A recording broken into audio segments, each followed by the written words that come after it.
Vamos a empezar este último vídeo del tema de cinética, que son los factores que afectan a la velocidad de la reacción química, que podemos resumir en esos 6 que mostramos en pantalla. El primero de ellos es la naturaleza de las sustancias que intervienen, porque no todas las sustancias actúan con la misma velocidad. Por ejemplo, el hecho de diluir dos metales en un ácido no se produce con la misma velocidad simplemente por la naturaleza de las sustancias, que la naturaleza de las sustancias es distinta. En el segundo caso tenemos la concentración de las sustancias que reaccionan. Hemos de ser conscientes que las reacciones que tienen lugar con disoluciones acuosas, mientras más concentrada sea la disolución, mayor será la velocidad. El tercer factor es la influencia de la superficie de contacto, porque a mayor superficie de contacto, pues más velocidad de la reacción. Ese ejemplo lo tenemos, es el clásico ejemplo que se suele poner en clase de el diluir, aunque no es una reacción química, pero el diluir un caramelo en la boca. No tardamos lo mismo en diluir un caramelo en la boca cuando el caramelo está entero que cuando lo masticamos. En ese momento, pues es más rápido. Bueno, pues sería un símil entre lo que ocurriría en una reacción química. También la influencia de la temperatura. A mayor temperatura, mayor velocidad. Veremos ahora en más detalle ese factor. En reacciones entre sustancias gaseosas, pues también la influencia de la presión, puesto que a mayor presión, pues mayor velocidad. Y por último, también la influencia de la presencia de catalizadores, que vamos a ver en esta presentación, que son esos catalizadores positivos o catalizadores negativos o inhibidores. Como hemos dicho, vamos a pararnos un poco en dos de esos factores, en los catalizadores y en la influencia de la temperatura. Sabemos que la velocidad de una reacción química aumenta con la temperatura debido al aumento de la energía cinética de las partículas, que provocará un aumento del número de choques eficaces. Eso lo estudió en profundidad en 1889 Arrhenius, deduciendo la ecuación que mostramos ahí en pantalla. Una ecuación que nos permite calcular la constante de velocidad en función de la temperatura a la que tiene lugar la reacción química. Así K es igual a A, siendo A un factor denominado factor de frecuencia, que es característico de esa reacción, por E elevado a menos E sub A, siendo E sub A la energía de activación, expresada en julios por mol, como indicamos aquí, dividido por R, teniendo en cuenta que R, al estar hablando de julios, al estar hablando de unidades en el sistema internacional, hay que expresarlo en unidades del sistema internacional y por tanto no sería 0,082, sino 8,31 julio por grado Kelvin y por mol, y dividido por la temperatura expresada en Kelvin. Si analizamos esa ecuación, pues también la podremos expresar en forma, para evitar esa exponencial, podemos expresarla en forma logarítmica. Y al expresarla en forma logarítmica y relacionar pues el logaritmo de dos de las constantes a diferentes temperaturas, pues tendremos una expresión que nos relaciona esa diferencia, esa variación de las constantes. Recordemos que el logaritmo de la diferencia es lo mismo que, la diferencia del logaritmo es lo mismo que el logaritmo de la división. Por eso podemos expresarla así y se suele expresar así. Y esta expresión que se deduce a partir de la expresión logarítmica de la ecuación de Arrhenius, restando dos de esas expresiones, logaritmo k sub 2 menos logaritmo de k sub 1, que como hemos dicho es el logaritmo de la división, logaritmo de A del factor de frecuencia menos logaritmo del factor de frecuencia 0, y menos E sub A partido por R de 1 partido por T sub 2 menos 1 partido por T sub 1. ¿Vale? Por tanto, esta es otra forma de expresar la ecuación de Arrhenius cuando lo que nos interesa es calcular la constante en una temperatura, conociendo la constante en otra y conociendo la energía de activación de la reacción. Pues bien, expresada esta reacción en una gráfica, podríamos observar cómo varía ese logaritmo de la constante en función del inverso de la temperatura. Y vemos que esa relación es una relación lineal que nos permite deducir pues que la constante varía de forma inversa al inverso de la temperatura. De tal manera que a mayor temperatura, pues mayor constante y por tanto mayor velocidad. Y la pendiente de esa dependencia es igual a menos E sub A partido por R. Veamos algunos ejemplos de aplicación de estas ecuaciones de Arrhenius. Nos dicen en este ejercicio típico de selectividad, calcula la energía de activación de una reacción cuya constante vale K igual a 3,46 por 10 elevado a menos 5 segundo a la menos 1 a una temperatura y K es igual a 9,63 por 10 elevado a menos 5 segundo a la menos 1 a 305 Kelvin. Entendamos que si nos dan la constante K1 y K2 a dos temperaturas distintas, lo que tendremos que hacer es aplicar esa expresión de la ecuación de Arrhenius en forma logarítmica. Puesto que si intentamos aplicar la ecuación directa de Arrhenius, necesitaríamos otro dato que no nos dan, que es el factor de frecuencia. Por tanto, ¿cómo resolveríamos este ejercicio? Pues aplicando esa fórmula, logaritmo de K2, K en la segunda temperatura, a 305, partido por K1, igual a menos la energía de activación partido por R por 1 partido por T2, 305, menos 1 partido por T1, que son 298 Kelvin. Aplicando el logaritmo, despejando la R, 8,31, resolviendo esto, obtendríamos una energía de activación de 111 kilojulios por mol. ¿Vale? Aquí nos daría el resultado en julios, nos daría 111.000, pero después de hacer el factor de conversión, pues nos quedarían 111 kilojulios por mol. Veamos otro ejemplo. Nos dicen ahora, calcula la constante de velocidad de una reacción a 305 Kelvin si su valor es 298 Kelvin, a 298 Kelvin es 3,46 por 10 elevado a menos 5 y su energía de activación es de 111. Es el mismo ejercicio anterior, pero en este caso el dato es la energía de activación, la constante y la temperatura, y nos piden la constante a otra temperatura distinta. Por tanto, también sabemos que hemos de aplicar la misma expresión logarítmica de la ecuación de Arrhenius. Si aplicamos esa expresión logarítmica, pero en este caso ahora la incógnita es esa constante K2, esa constante a una temperatura de 305 Kelvin, pues resolviendo esto nos quedaría logaritmo de K2 entre K1, que era dato, igual a menos la energía de activación expresada en julios por mol, aquí está en kilojulios. ¿Y por qué en julio? Porque R lo expresamos en julio, o bien pasamos R a kilojulios, daría igual.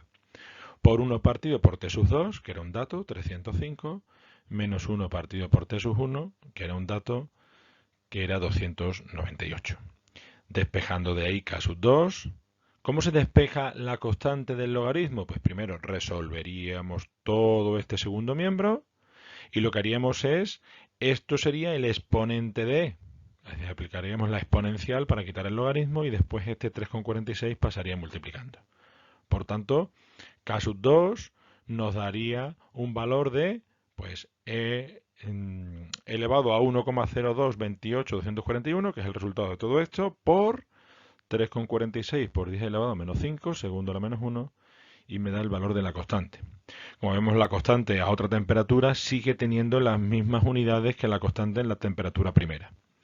Y recordemos que la constante nos daba información muy importante del orden global, del orden y del orden parcial, en este caso si solo tuviese un reactivo, de la reacción. En este caso sería una reacción de orden 1. Recordemos que las reacciones de orden 1 son las que tienen unidades de segundo a la menos 1. Este mismo ejercicio lo podríamos haber resuelto de otra manera distinta. ¿Cómo? Pues aplicando la ecuación de Arrhenius y calculando previamente el factor de frecuencia. Si aplicamos la ecuación de Arrhenius y despejamos el factor de frecuencia, teniendo en cuenta que K era igual a por E elevado a menos E sub A por RT, pues ese E elevado a menos E sub A por RT pasa al otro miembro con signo positivo. Y nos quedaría que A es, bueno, este valor. 9,88 por 10 elevado a 14 segundo a la menos 1. Teniendo en cuenta que esto es un factor adimensional, el factor de frecuencia siempre tiene las unidades de la constante. El factor de frecuencia tiene unidades de constante. Y una vez que sabíamos el factor de frecuencia, podríamos calcular la constante a la nueva temperatura, ya no 298, sino 305, y ya con signo negativo, porque lo que estamos despejando es la constante, y nos daría exactamente el mismo valor de la diapositiva anterior. Y otro factor de importancia a la hora de analizar la cinética de una reacción es la presencia o no de catalizadores. ¿Qué son los catalizadores? Pues son sustancias químicas que actúan en pequeñas concentraciones, en pequeñas cantidades, en un proceso químico, aumentando o disminuyendo la velocidad de la reacción sin consumirse, obteniéndose inalterados una vez terminada la reacción. Realmente, el funcionamiento de un catalizador, en este caso un catalizador positivo, un catalizador que acelera la reacción, es el siguiente. La reacción original partiría por este tramo, es decir, necesitaría de esta alta energía de activación para llevarse a cabo, y lo que hace el catalizador es disminuir la energía de activación. Ese es el fundamento de un catalizador, el disminuir la energía de activación de un catalizador positivo. Salvo que nos digan que es un catalizador negativo o un inhibidor, siempre se van a referir a un catalizador positivo. Y el catalizador positivo lo que hace es disminuir la energía de activación. ¿Qué tipos de catalizadores tenemos? Bueno, pues tenemos catalizadores denominados portadores y catalizadores de contacto. Y aquí en esta clasificación, aunque no es que sea un tipo distinto, también entramos los catalizadores biológicos o los biocatalizadores, que son las enzimas. ¿Qué son los catalizadores portadores? Bueno, pues se denominan así a aquellos catalizadores que modifican la velocidad de las reacciones porque durante la misma actúan como portadores de átomos o grupos de átomos que intervienen en la formación de algún compuesto intermedio, aunque finalmente el catalizador recupere los átomos cedidos y mantenga inalterada su composición. Veámoslo con un ejemplo y lo entenderemos fácilmente. Por ejemplo, esta reacción, la reacción de formación del trióxido de azufre a partir de dióxido de azufre y oxígeno, se sabe que es una reacción lenta. Pero también se sabe que cuando a esta reacción se adiciona monóxido de nitrógeno, el monóxido de nitrógeno tiene predisposición a unirse fácilmente con el oxígeno formando dióxido de nitrógeno, y el dióxido de nitrógeno sí tiene predisposición a unirse fácilmente con el dióxido de azufre formando el trióxido de azufre, que es el que queríamos, y obteniendo al final, el, el catalizador inalterado, esos 2 moles de monóxido de nitrógeno. Por tanto, el catalizador es una sustancia química que actúa en una reacción acelerándola, porque ahora tenemos 2 etapas de ese mecanismo, pero son reacciones rápidas, y obteniéndose al final inalterado. Y cuando reactivos, catalizadores y productos se encuentran en el mismo estado de agregación y la reacción tiene lugar en una sola fase, pues la catálisis se denomina homogénea, normalmente en estado gaseoso. ¿Y qué son los catalizadores de contacto? Bueno, pues son aquellas sustancias como metales de transición u óxidos de dichos metales que cuando se encuentran finamente divididos tienen la capacidad de absorber en determinadas zonas de su superficie las moléculas de otros reactivos, consiguiendo así un aumento de la concentración de tales sustancias reaccionantes y a la vez una mayor superficie de contacto entre ellas. Y como vimos anteriormente, al tener mayor concentración y mayor superficie de contacto, aceleramos la cinética de la reacción. Y una vez se forman los productos, estos abandonan el catalizador y su puesto es ocupado por nuevas moléculas de reactivos. Veamos un ejemplo. Aquí vemos el catalizador de un vehículo cuya función es el de evitar la salida de gases sin quemar y de hidrocarburos por el escape del propio vehículo.